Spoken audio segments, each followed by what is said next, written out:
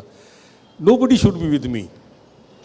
ایک چیز جو آپ یہ جو باتیں جو آپ کہہ رہے ہیں, بلکہ میں تو یوں کہتی ہوں کہ جو آپ کو پڑھا ہے ہم نے, جو آپ کا ڈائلاگ پڑھا ہے, کہ ڈائلاگ بہت ہے آپ کے پاس, جو رومانس آپ نے لکھا ہے, اور جو آپ کا لائف سٹائل ہے, جو باتیں ہیں, مذہب سے آپ بہت دور ہیں.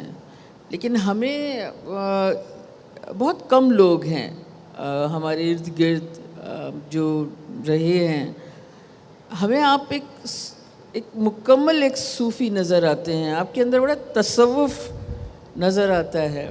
اب یہ بھی آپ کو, مجھے نہیں پتا کہ آپ اسے کس طرح دیکھتے ہیں, لیکن ہے, موجود ہے آپ کے اندر. اگر شاہ سائیں کو ہم ذرا ماڈرن کر دیں اور لا کر اس زمانے کا بندہ کر کے بٹھا دیں, اور آج کی شاعری, آج کا کہانی کار بنا دیں, تو وہ بھی آپ کی طرح وہی تنہائی اور مکمل تنہائی, تو مجھے لگتا ہے وہ بھی ایسی باتیں کریں گے. تو یہ تصوف کبھی آپ نے محسوس کیا ہے کہ ہے ایک چیز, ہے تو صحیح مگر آپ محسوس کرتے ہیں اسے؟ آپ اس طرح محسوس کرتے ہیں کہ سوسائٹی آپ کو قبول نہیں کرتی, they do not accept you. میں وداؤٹ منسنگ ورڈس, وہ فریڈم والی جو میں نے بات کی تھی, وہ اسٹوری نئی اسٹوری ہے, پہلے انگلش میں آئی تھی, وہ پھر میں نے اردو میں ٹرانسلیٹ کی ہے. وہ جو اردو کتابوں ایک میری ابھی ایک مجموعہ آیا ہے, اس میں ہے وہ لاشعور کی سرحد. اس میں ایک شخص کھڑا ہوا ہے, کچھ خرید رہا ہے کوئی چیز, تو ایک 3-4 سال کا بچہ اس کو لے آئے ہیں ماں باپ, وہ بھی اس کے لیے قمیض لے رہے ہیں, لیکن وہ بچہ اتنا ضدی ہے, جو ماں باپ اس کو قمیض لے کے دے رہے ہیں کہتا ہے کہ یہ مجھے نہیں چاہیے, مجھے وہ چاہیے. اس کو کہتے ہیں کہ یہ نکر تیرے لیے اچھی ہے, کہتا ہے کہ نہیں یہ نکر نہیں, مجھے وہ نکر چاہیے. تو اس کا ایک اندر سے اس کو ایک لاشعور اس کا جو ہے, جیسے وہ بچہ اتنا چیختا ہے چلاتا ہے اس دکان میں, ایک ادھم مچا دیتا ہے وہ بچہ. He feels something inside, اندر جیسے اس کو ہو رہا ہے کہ یہ بچہ اندر چلا رہا ہے, اس کے اندر میرے اندر کون چلا رہا ہے, میرے اندر کوئی چلا رہا ہے, یہاں بیٹھا ہوا اسی طرح کی حرکتیں کر رہا ہے, یہ کیا ہے. وہ جب فیل کرتا ہے, جب باہر نکلتا ہے, تب وہ محسوس کرتا ہے. پھر آگے جب اسٹوری آپ دیکھیں گے اس کا, وہ یہ محسوس کرتا ہے کہ جب میں پیدا ہوا تھا, جب میرے میں اتنا شعور نہیں تھا کہ میں کالا پیلا لال کیا ہے, جو مجھے آپ کپڑے پہناتے تھے میں پہن لیتا تھا, جس طرح کہ جب مجھے دودھ ہوتا تھا آپ مجھے کرتے تھے, ہر چیز آپ کرتے تھے. لیکن جب میں 2 سال 3 سال کا ہوا ہوں, اب میں ہر چیز اپنی مرضی کی کر رہا ہوں. اور جب میں کچھ نہیں کر سکتا تھا, مجبور تھا, بے بس تھا, پڑا ہوا تھا, آپ نے اپنا عقیدہ مجھے دے دیا, آپ نے تھوپ دیا میرے اوپر اپنا عقیدہ. کس نے آپ کو یہ حق دیا تھا کہ ایز اے چائلڈ, تو اس اسٹوری میں ہے کہ fundamental rights of a child, fundamental rights of a newborn, جو بچہ پیدا ہوتا ہے اس کے بھی حقوق ہیں. اس سے آپ نے پوچھا اس کو مسلمان, ہندو یا سکھ بنانے کے لیے, ٹھیک ہے وہ ہندو کے گھر میں پیدا ہوا, سکھ مسلمان کے گھر میں پیدا ہوا ہے, لیکن کس نے اس کو رائٹ دیا کہ آپ اس کو مسلمان بناؤ. جب وہ 3 سال کا ہو کے جوتا اپنی مرضی کا لے رہا ہے, چپل اپنی مرضی کا لے رہے, قمیض اپنی مرضی کا لے رہے, کلر اس کو اپنے اچھے لگتے ہیں, تو کیا اس کو اتنا بڑا فیتھ دیتے ہیں جس پہ وہ زندگی اس کو گزارنی ہے, وہ آپ اپنی مرضی کی اس کو دیں گے؟ یہاں سے اس کے اندر وہ چینج آتی ہے. یہ اس کا لاشعور ہے, اس کو بتاتا ہے کہ میں لاشعور, میں تیری امانت تجھے واپس دے رہا ہوں شعور کو. اس کا لاشعور اس کے اندر سے بات کرتا ہے, کہتا ہے کہ میرے اندر, کہتا ہے کہ میرے اندر کون بول رہا ہے, کہتا ہے میں تیرا وہ لاشعور ہوں شروع کے 3 برسوں کا, جس میں تو بے بس ہوتا تھا. یہ وہ لاشعور ہوں میں جو تجھے شعور دے رہا ہوں, واپس کر رہا ہوں تیری امانت تجھے. یہ وہ, تو یہ چیز ہے میرے میں, تب میں لکھ رہا ہوں. اور وداؤٹ منسنگ ورڈ میں کہتا ہوں اب وہ بلاسفیمی کہیں گے یا کچھ کہیں, جو کچھ کہیں, نہیں بلاسفیمی نہیں کیجیے جو گا کہیں گے. گاڈ المائٹی,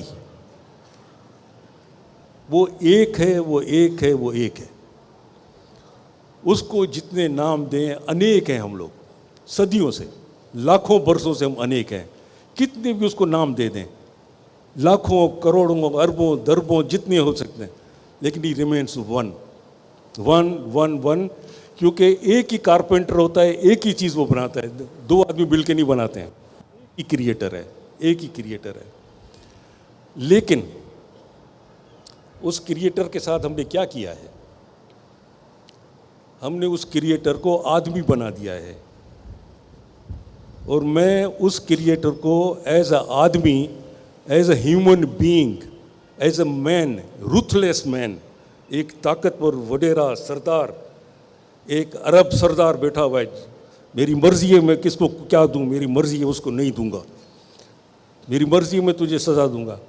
عجیب عجیب اس کو ہم نے اس کے اندر وہ ساری باتیں, اپنے ایڈجیکٹیوز ہم نے اس کو دے دیے ہیں. بھائی گاڈ کو ہم اپنے ایڈجیکٹیوز کیسے دیں گے؟